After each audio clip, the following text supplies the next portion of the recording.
21 February 2017 Kolkata ಪೊಲೀಸರಿಗೆ ಒಂದು phone call ಬರುತ್ತೆ. ಕೋಲ್ಕತಾ ನಗರದ ವಾಟ್ಕುಂಜ್ ಅನ್ನೋ ಜಾಗದಲ್ಲಿ ಒಂದು ಅಪಾರ್ಟ್ಮೆಂಟ್ನ 11ನೇ ಫ್ಲೋರ್ನ ಒಂದು ಫ್ಲಾಟ್ನಿಂದ ಹೊಗೆ ಬರ್ತಾ ಇದೆ ಅಂತೇಳಿ. ಎಚ್ಚೆತ್ತ ಪೊಲೀಸರು ಫೈರ್ ಬ್ರಿಗೇಡ್ ಅವ್ರ ಜೊತೆ ಆ ಅಪಾರ್ಟ್ಮೆಂಟ್ಗೆ ಹೋಗ್ತಾರೆ. ಆಚೆಯಿಂದ ಬಾಗಿಲು ಬಡಿತಾರೆ, ಏನು ರೆಸ್ಪಾನ್ಸ್ ಇರಲ್ಲ. ಸೊ ಬಾಗಿಲು ಹೊಡೆಯೋದೇ ಬೆಟರು ಅಂತ ಹೇಳಿ ನಿರ್ಧಾರಕ್ಕೆ ಬಂದು ಬಾಗಿಲು ಹೊಡೆದು ಒಳ ಹೋಗ್ತಾರೆ. ಬೆಂಕಿ ಬಾತ್ರೂಮ್ನಿಂದ ಬರ್ತಿರೋದು ಕಂಡು ಬಂದಾಗ ಬಾತ್ರೂಮ್ಗೆ ನುಗ್ಗಿ ನೋಡ್ತಾರೆ. ಅಲ್ಲೊಂದು ಭಯಾನಕ ದೃಶ್ಯ ಕಾದಿರುತ್ತೆ. ಒಂದು ಶವ ಸುಟ್ಟು ಕರಕಲಾದ ರೀತಿಯಲ್ಲಿ ಬಾತ್ಟಬ್ನಲ್ಲಿ ಮಲಗಿರುತ್ತೆ. ಪಕ್ಕದಲ್ಲೇ ಸೀಮೆ ಎಣ್ಣೆ ಬಾಟಲ್ ಮತ್ತು ಬೆಂಕಿ ಪೊಟ್ನ ಕೂಡ ಸಿಗುತ್ತೆ. ಈ ಒಂದು ಘಟನೆ ಪೊಲೀಸರಿಗೆ 2 ವರ್ಷ ಹಿಂದೆ ನಡೆದಂತ ಇನ್ನೊಂದು ಘಟನೆ ನೆನಪಿಗೆ ತರಿಸುತ್ತೆ.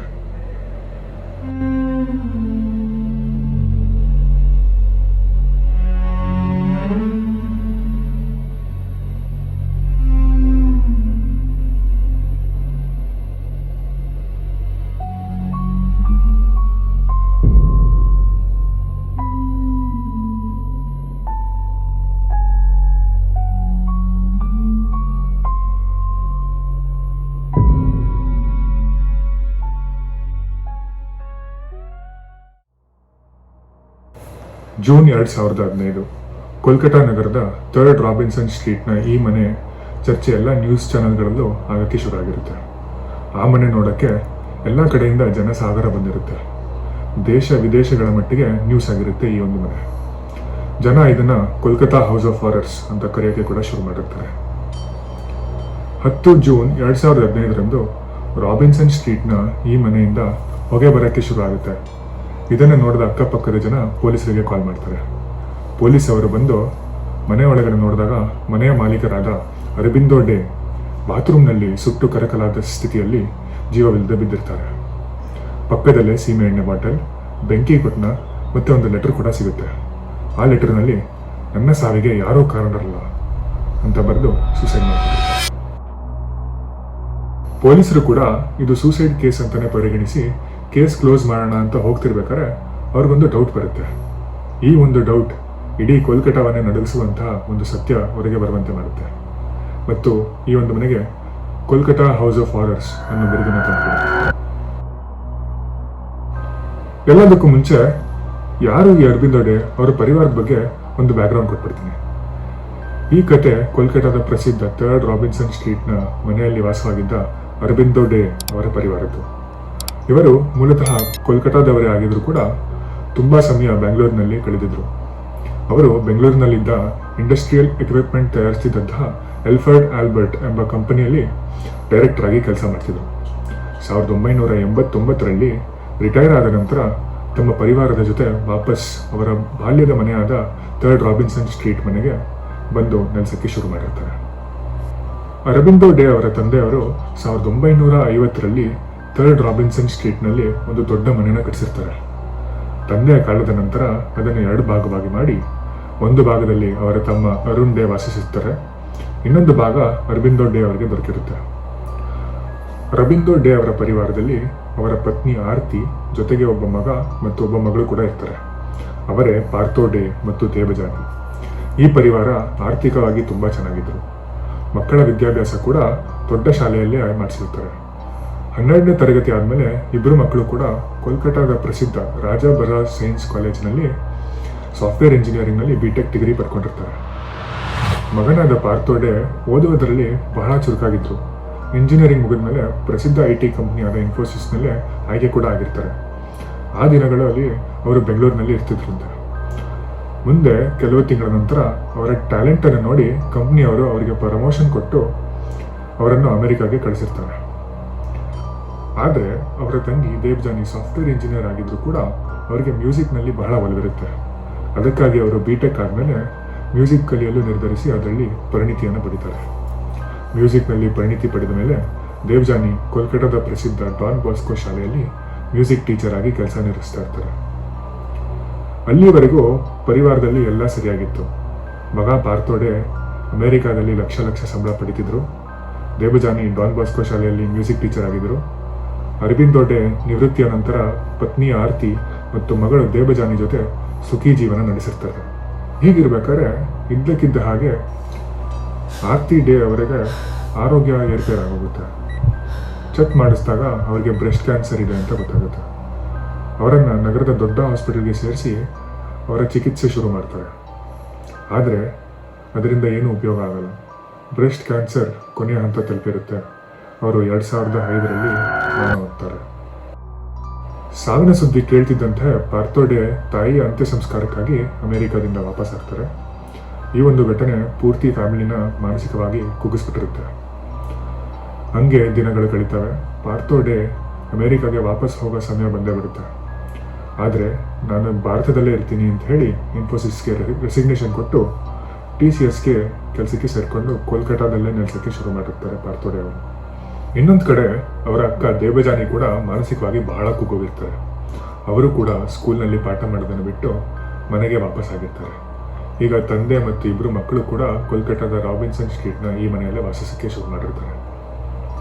ಇದೇ ಥರ ಟೈಮ್ ಕಳೀತಿದ್ದಂಗೆ ಪಬ್ಲಿಕ್ಕಿಂದ ಬಹಳಷ್ಟು ಐಸೋಲೇಟ್ ಆಗೋಕ್ಕೆ ಶುರು ಆಗಿರ್ತಾರೆ. ಎಷ್ಟು ಐಸೋಲೇಟ್ ಆಗೋಗ್ತಾರೆ ಅಂದರೆ ಪಾರ್ಥೋ ಡೇ ಕೂಡ ತಮ್ಮ ಕೆಲಸ ಬಿಟ್ಟು ಮನೇಲೇ ಇರೋಕ್ಕೆ ಶುರು ಮಾಡಿರ್ತಾರೆ. ಇಬ್ಬರು ಮಕ್ಕಳಿಗೂ ಮದುವೆ ವಯಸ್ಸು ಮೀರೋಗಿರುತ್ತೆ. ಹಂಗೆ 10 ವರ್ಷ ಕಳೆದೋಗುತ್ತೆ. ಈಗ ಇನ್ನೂ ಕಂಪ್ಲೀಟ್ಲಿ ಐಸೋಲೇಟ್ ಆಗೋಗಿರ್ತಾರೆ. ರೇಷನ್ ತರಕ್ಕೂ ಕೂಡ ಆಚೆ ಕಡೆಯಿಂದ ಆರ್ಡರ್ ಮಾಡಿ ತರ್ಸೋಕ್ಕೆ ಶುರು ಮಾಡಿರ್ತಾರೆ. ಊಟ ಇಸ್ಕೊಳ್ಳೋಕ್ಕೆ ಕೂಡ ಕೆಳಗಡೆ ಬರದೆ ವಾಚ್ಮ್ಯಾನ್ನ ಮೇಲ್ಕರ್ತಿ ತರಿಸ್ಕೊತಾ ಇರ್ತಾರೆ. ಹೀಗಿರುವಾಗ 10 ಜೂನ್ 2015ರಲ್ಲಿ ಮನೆಯ 2ನೇ ಮಹಡಿಯ ಒಂದು ಕೋಣೆಯಿಂದ ಹೊಗೆ ಬರ್ತಿರೋದನ್ನ ಅಕ್ಕಪಕ್ಕದ ಜನ ನೋಡಿ ಪೊಲೀಸರಿಗೆ ಫೋನ್ ಮಾಡ್ತಾರೆ. ಹೀಗೆ ಮನೆಗೆ ಬಂದ ಪೊಲೀಸರು ಬಾಗಿಲು ಬಡಿತಾರೆ. ಆಗ ಕಂಗಾಲಾದ ಪಾರ್ಥೋ ಡೇ ಅವರು ಬಾಗಿಲು ತೆಗೆದು ಏನಾಯ್ತು ಅಂತ ಕೇಳ್ತಾರೆ. ಅದಕ್ಕೆ ಪೊಲೀಸರು ನಿಮ್ಮ ಮನೆಗೆ ಬೆಂಕಿ ಬಿದ್ದಿದೆ ಅಂತ ಅದನ್ನು ನೋಡಿ ಜನ ಕಾಲ್ ಮಾಡಿದ್ರು ಅಂತ ಹೇಳ್ತಾರೆ. ಆದರೆ ಪಾರ್ಥೋ ಡೇ ಅವರು ಕೂಡ ಏನೂ ಆಗಿಲ್ಲ ಇಲ್ಲಿ ಅಂತ ಹೇಳಿ ಅವರನ್ನು ಆಚೆ ತಳ್ಳೋಕ್ಕೆ ಪ್ರಯತ್ನ ಪಡ್ತಾರೆ. ಆದರೆ ಪೊಲೀಸರು ಮೇಲ್ಗಡೆ ನುಗ್ಗಿ ಬಾತ್ರೂಮ್ನ ಒಂದು ಬಾಗಿಲನ್ನು ಹೊಡೆದು ಅರಬಿಂದೋ ಡೇ ಅವರು ಸೂಸೈಡ್ ಮಾಡ್ಕೊಂಡಿರೋದು ಕಂಡುಬರುತ್ತೆ. ಇನ್ನೇನು ಸೂಸೈಡ್ ಕೇಸ್ ಅಂತ ಹೇಳಿ ಕ್ಲೋಸ್ ಮಾಡ್ತಾ ಇದ್ದಾಗ ಪಾರ್ಥೋ ಡೇ ಅವರ ವರ್ತನೆ ನೋಡಿ ಎಚ್ಚೆತ್ತ ಪೊಲೀಸರು ಇಂಟ್ರೋಗೇಷನ್ ಮಾಡೋಣ ಅಂಥೇಳಿ ಶೇಕ್ಸ್ಪಿಯರ್ ಪೊಲೀಸ್ ಠಾಣೆಗೆ ಕರ್ಕೊಂಡ್ಬರ್ತಾರೆ. ತಂದೆನ ಕಳ್ಕೊಂಡಂತಹ ಪಾರ್ಥೋ ಡೇ ಏನೇನೋ ಮಾತಾಡೋಕ್ಕೆ ಶುರು ಮಾಡಿರ್ತಾರೆ. ಸುಮ್ಮನೆ ಕಿರ್ಚಾಡೋದು, ಇದ್ದಕ್ಕಿದ್ದ ಹಾಗೆ ಅಳಕ್ಕೆ ಶುರು ಮಾಡೋದು, ಈ ಥರ ಮಾಡ್ತಿರ್ತಾರೆ. ಪೊಲೀಸ್ ಇವ್ರಿಗೆ ಮುಚ್ಚಿಡಿದೆಯಾ ಅಂತ ಹೇಳಿ ಹೆದರಿಕೆ ಆಗಿ ಪಾರ್ಥೋ ಡೇ ಅವರನ್ನು ನೋಡ್ಕೊಳ್ಳೋಕ್ಕೆ ಅಂತಲೇ ಇಬ್ಬರು ಕಾನ್ಸ್ಟೇಬಲ್ನ ಕೂಡ ಅಪಾಯಿಂಟ್ಮೆಂಟ್ ಮಾಡಿರ್ತಾರೆ. ಇನ್ನೊಂದು ಮಾತಾಡಿಸಿ ನೋಡೇ ಬಿಡೋಣ ಅಂಥೇಳಿ ಡಿಫ್ರೆಂಟ್ ಅಪ್ರೋಚ್ ತೊಗೊಳಕ್ಕೆ ಟ್ರೈ ಮಾಡ್ತಾರೆ ಪೊಲೀಸವರು. ಏನಾಗಿದೆ ಅಂತ ಹೇಳಿ ಹೆದರ್ಕೊಳ್ಳೋ ಅವಶ್ಯಕತೆ ಇಲ್ಲ ಅಂತ ಸ್ವಲ್ಪ ಸಮಾಧಾನವಾಗಿ ಕೇಳಿದಾಗ ಪಾರ್ಥೋ ಬಿಕ್ಕಿ ಅಳಕ್ಕೆ ಶುರು ಮಾಡ್ತಾ ಹೇಳ್ತಾರೆ, ನಾನು ಮಾಡಿರೋದು ಕಾನೂನಿನ ದೃಷ್ಟಿಯಲ್ಲಿ ತಪ್ಪಿರ್ಬೋದು, ಆದರೆ ನಾನು ಇದನ್ನು ಪ್ರೀತಿಗೋಸ್ಕರ ಮಾಡಿದ್ದು ಅಂತ ಹೇಳ್ತಾರೆ. ಇದನ್ನು ಕೇಳಿದ ಪೊಲೀಸರು ಕನ್ಫ್ಯೂಸ್ ಆಗಿ ಇನ್ನೂ ಕೆದಕಿ ಕೇಳಿದಾಗ ಅವರಿಗೆ ಸಿಕ್ಕಿದ ಉತ್ತರಗಳು ಕೇಳಿದ ತಕ್ಷಣವೇ ಅವರು ಕೋಲ್ಕತ್ತಾದ ಡೆಪ್ಯೂಟಿ ಕಮಿಷನರ್ ಮುರಳೀಧರ್ ಅವರಿಗೆ ಫೋನ್ ಮಾಡಿ ಪಾರ್ಥೋ ತಮಗೆ ಹೇಳಿದ ಎಲ್ಲ ವಿಷಯವನ್ನು ಹೇಳ್ತಾರೆ. ಎಲ್ಲ ಕೇಳಿದ ನಂತರ ಮುರಳೀಧರ್ ಪಾರ್ಥೋ ಡೇ ಅವರ ಮನೆಯನ್ನು ಮತ್ತೆ ಪರಿಶೀಲಿಸಲು ಆರ್ಡರ್ ಕೊಡ್ತಾರೆ. ಒಂದು ಪೊಲೀಸ್ ಟೀಮ್ ಪಾರ್ಥೋ ಮನೆಗೆ ತಲಾಶ್ ಮಾಡೋಕ್ಕೆ ಹೋಗುತ್ತೆ. ಮನೆಯ ಮೊದಲನೇ ಮಹಡಿಯಲ್ಲಿ ಬಾಗಿಲು ಮುಚ್ಚಿರುತ್ತೆ. ಬಾಗಿಲು ಹೊಡೆದು ಎಂಟರ್ ಆಗ್ತಿದ್ದಂಗೆ ಏನೋ ಒಂಥರ ಅನ್ಸೆಟ್ಲಿಂಗ್ ಫೀಲಿಂಗ್. ಮನೆ ಪೂರ್ತಿ 0 ಕ್ಯಾಂಡಲ್ ಬೆಳಕಿನಿಂದ ಡಿಮ್ ಲೈಟಲ್ಲಿ ಮುಳುಗಿರುತ್ತೆ.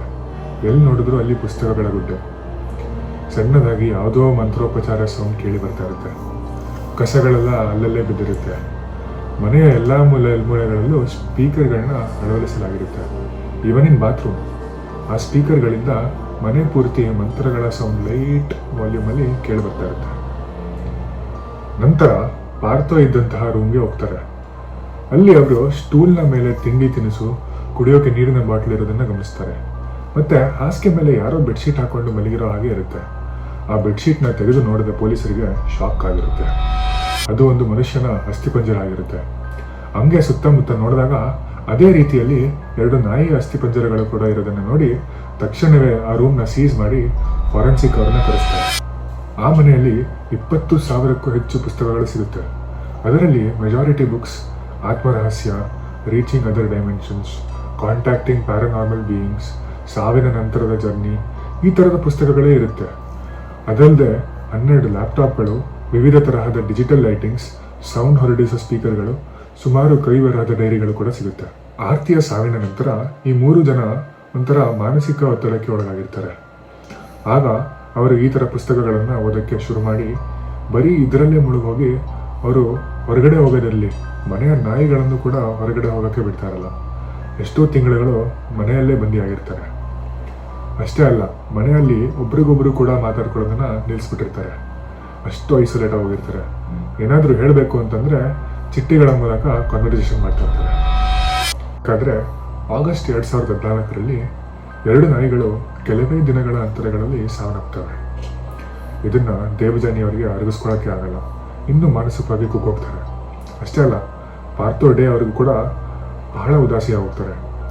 ದೇವಜಾನಿಯ ಈ ಪರಿಸ್ಥಿತಿಯನ್ನು ನೋಡಿದ ಪಾರ್ಥೋ ನಾಯಿಗಳ ಶವವನ್ನು ಹೊರ ಹಾಕೋದು ಬೇಡ, ಅವುಗಳ ಸಾವಿನ ಬಗ್ಗೆ ಹೊರಗೆ ಹೇಳುವುದು ಬೇಡ, ಅವುಗಳ ಶವವನ್ನು ನಮ್ಮ ಹತ್ರನೇ ಇಟ್ಕೊಳ್ಳೋಣ, ಅದರಿಂದ ಅವುಗಳು ನಮ್ಮ ಹತ್ರನೇ ಇದ್ದ ಹಾಗಿರುತ್ತೆ ಅಂತ ಹೇಳಿ ಒಪ್ಪಿಸಿ ಆ ನಾಯಿಗಳನ್ನು ದೇವಜಾನಿ ಕೊನೆಯಲ್ಲಿ ಇಟ್ಟು ಅವುಗಳನ್ನು ಬದುಕಿರೋ ಹಾಗೆ ನೋಡ್ಕೊಳ್ಳೋಕ್ಕೆ ಶುರು ಮಾಡ್ತಾರೆ. ಈ ಕುಗ್ಗಿ ಹೋಗಿದ್ದ ದೇವಜಾನಿ ಒಂದಿನ ಇದ್ದಕ್ಕಿದ್ದ ಹಾಗೆ ಈ ಮನೆಯಲ್ಲಿ ಯಾವುದೋ ದೃಷ್ಟಿ ಬಿದ್ದಿರಬೇಕು, ನಮ್ಮ ಹತ್ರದವರೆಲ್ಲ ಹೊರಟೋಗ್ತಾ ಇದ್ದಾರೆ, ಇದಕ್ಕೋಸ್ಕರ ನಾನು ಉಪವಾಸ ಮಾಡೋಕ್ಕೆ ಶುರು ಮಾಡ್ತೀನಿ, ಇದರಿಂದ ಮನೆ ಶಾಂತಿ ಮತ್ತೆ ವಾಪಸ್ ಬರುತ್ತೆ ಅಂತ ಹೇಳಿ ಉಪವಾಸ ಮಾಡೋಕ್ಕೆ ಶುರು ಮಾಡ್ತಾರೆ. ಉಪವಾಸ ಮಾಡಿ ಮಾಡಿ ತುಂಬ ವೀಕ್ ಆಗಿದ್ದ ದೇವಜಾನಿ ಅದೇ ವರ್ಷದ ಡಿಸೆಂಬರ್ ತಿಂಗಳಿನಲ್ಲಿ ಸಾವನ್ನಪ್ತಾರೆ. ಆಗ ಅವರ ವಯಸ್ಸು 50. ಈಗ ಪಾರ್ಥೋಗಂತೂ ಎಷ್ಟು ಹೊಡೆತ ಬಿದ್ದಾಗುತ್ತೆ ಅಂದರೆ he was not ready to accept that his sister died. ಅವರ ಅಕ್ಕ ಬದುಕೇ ಇದ್ದಾರೇನೋ ಅನ್ನೋ ಹಾಗೆ ಅವರ ಶವವನ್ನು ನೋಡ್ಕೋತಾ ಇರ್ತಾರೆ. ಅದ್ರ ಬಟ್ಟೆ ಚೇಂಜ್ ಮಾಡೋದು, ಊಟ ನೀರು ತಂದು ಇಡೋದು, ಈ ಥರ ಎಲ್ಲ ಮಾಡೋಕ್ಕೆ ಶುರು ಮಾಡಿರ್ತಾರೆ. ಒಬ್ರಿಗೊಬ್ರು ಮಾತಾಡದೇ ಇದ್ದ ಕಾರಣ ಪಾರ್ಥೋ ಮತ್ತು ದೇವಜಾನಿ ಅವರ ತಂದೆ ಅರವಿಂದೋ ಅವರಿಗೆ ಐಡಿಯಾ ಕೂಡ ಇರಲ್ಲ ಅವರ ಮಗಳು ಸತ್ತೋಗಿದ್ದಾರೆ ಮತ್ತು ಅವರ ಮಗಳ ಶವದ ಜೊತೆ ಜೀವನ ಮಾಡ್ತಿದ್ದಾರೆ ಅಂತೇಳಿ. ಶವದ ವಾಸನೆ ಹೊರ ಹೋಗದೆ ಇರೋ ಹಾಗೆ AC 24 ಗಂಟೆನೂ ಓಡಿಸ್ತಾನೆ ಇರ್ತಾರೆ. ಕಿಟಕಿಗಳನ್ನು ಬಟ್ಟೆಗಳಿಂದ ಮುಚ್ಚಿರ್ತಾರೆ. ಅರವಿಂದೋ ಡೇ ಅವರಿಗೆ ಸೂಸೈಡ್ ಮಾಡ್ಕೊಳ್ಳೋಕ್ಕೂ ಕೆಲವೇ ದಿನಗಳ ಮುಂಚೆ ಈ ವಿಚಾರ ತಿಳಿದು ಬಂದಿರುತ್ತೆ. ಮೋಸ್ಟ್ಲಿ ಅದೇ ಕಾರಣದಿಂದ ಆತ್ಮಹತ್ಯೆಗೆ ಶರಣಾಗಿರ್ತಾರೆ ಅಂತ ಹೇಳಿ ಪೊಲೀಸರು ನಿರ್ಧಾರಕ್ಕೆ ಬರ್ತಾರೆ. ಪಾರ್ಥೋ ಅವರನ್ನ ಕೋರ್ಟ್ಗೆ ಒಪ್ಪಿಸ್ತಾರೆ. ಕೋರ್ಟಲ್ಲಿ ಎಲ್ಲ ವಿಚಾರಣೆ ಮಾಡಿದ್ಮೇಲೆ ಪಾರ್ಥೋ ಅವರ ಮಾನಸಿಕ ಸ್ಥಿತಿ ಸರಿ ಇರಲಿಲ್ಲ ಅಂತ ಹೇಳಿ Partho Dey is now a resident here at the Pavlov Hospital for the Mentally Disturbed. And even here, he believes his sister Devjani, who died in December, and his dogs, who died even earlier, are still by his side. As per the psychiatrist, he is suffering from psychosis. He is saying that they are with me, I am with them. Right now, yes. I can't make you understand, but they are with me. They can't leave me. I love them so. Almost 6 months ಶವದ ಜೊತೆ ಇದ್ದ ಕಾರಣ ಅವರ ಆರೋಗ್ಯ ಕೂಡ ಬಹಳ ಹದಗೆಟ್ಟಿರುತ್ತೆ. ಎಲ್ಲ ತಪಾಸಣೆಯ ನಂತರ ಚಿಕಿತ್ಸೆ ಶುರು ಮಾಡಿ ಅವರನ್ನು 6 monthsವರೆಗೂ ಅಲ್ಲೇ ಇಟ್ಕೊಂಡು ವಾಪಸ್ ಕಳಿಸ್ತಾರೆ. ಹಾಸ್ಪಿಟಲ್ನಿಂದ ಈಚೆ ಬಂದ ಪಾರ್ಥೋ ಆ ರಾಬಿನ್ಸನ್ ಸ್ಟ್ರೀಟ್ನ ಮನೆಯಲ್ಲಿ ಇರೋಕ್ಕೆ ಆಗಲ್ಲ ಅಂಥೇಳಿ ವಾಟ್ಕುಂಜಿನ ಒಂದು ಅಪಾರ್ಟ್ಮೆಂಟ್ನಲ್ಲಿ ಇರೋಕ್ಕೆ ಶುರು ಮಾಡ್ತಾರೆ. ಜನರ ಜೊತೆ ಬೆರೆಯಲು ಮತ್ತು ಒಂಟಿಯಾಗಿ ಹೋಗದೆ ಇರೋಕ್ಕೆ ಅಂಥೇಳಿ ಒಂದು ಚಾರಿಟಿ ಟ್ರಸ್ಟ್ನ ಕೂಡ ಸೇರಿಕೊಂಡು ವಾಲಂಟಿಯರ್ ಆಗಿ ಕೆಲಸ ಮಾಡೋಕ್ಕೆ ಶುರು ಮಾಡಿರ್ತಾರೆ. ಅಲ್ಲಿ ಕೆಲಸ ಮಾಡ್ತಾ ಮಾಡ್ತಾ ಜನರ ಜೊತೆ ಬೆರೀತಾ ಅವರ ಪರಿಸ್ಥಿತಿ ಬಹಳ ಬೆಟರ್ ಆಗುತ್ತೆ. ಎಲ್ಲ ಸರಿ ಹೋಗಿದೆ ಅನ್ನೋ ಅಷ್ಟರಲ್ಲೇ 21 ಫೆಬ್ರವರಿ 2017ರಲ್ಲಿ ಪೊಲೀಸರಿಗೆ ಒಂದು ಕಾಲ್ ಬರುತ್ತೆ. ಪಾರ್ಥೋ ವಾಸಿಸುತ್ತಿದ್ದ ಅಪಾರ್ಟ್ಮೆಂಟ್ನಿಂದ ಹೊಗೆ ಬರ್ತಾ ಇದೆ ಅಂತೇಳಿ. ಅವರು ಕೂಡ ಅವರ ತಂದೆಯ ರೀತಿಯಲ್ಲೇ ಆತ್ಮಹತ್ಯೆಗೆ ಶರಣಾಗಿರ್ತಾರೆ. ಈ ಕಥೆಯಿಂದ ನನಗೇನು ಅನಿಸುತ್ತೆ ಅಂದರೆ ವಿ ಆರ್ ಸೋಷಿಯಲ್ ಅನಿಮಲ್ಸ್. ಆದಷ್ಟು ಜನರ ಜೊತೆ ಬೆರೀತಾ ಇದ್ರೇ ನಾವು ಚೆನ್ನಾಗಿ ಫಂಕ್ಷನ್ ಆಗೋಕ್ಕೆ ಸಾಧ್ಯ. So no matter what you are going through, ಆದಷ್ಟು ಜನರ ಮಧ್ಯೆ ಇರೋಕ್ಕೆ ಪ್ರಯತ್ನ ಪಡಿ, ಐಸೋಲೇಟ್ ಆಗೋಕ್ಕೆ ಹೋಗಬೇಡಿ ಅಂತ ಹೇಳ್ತಾ ಇವತ್ತಿನ ಕಥೆನೇ ಇಲ್ಲೇ ಮುಗಿಸ್ತಾ ಇದ್ದೀನಿ. ಮತ್ತೆ ಮುಂದಿನ ಎಪಿಸೋಡಲ್ಲಿ ಸಿಗ್ತೀನಿ. ಧನ್ಯವಾದಗಳು.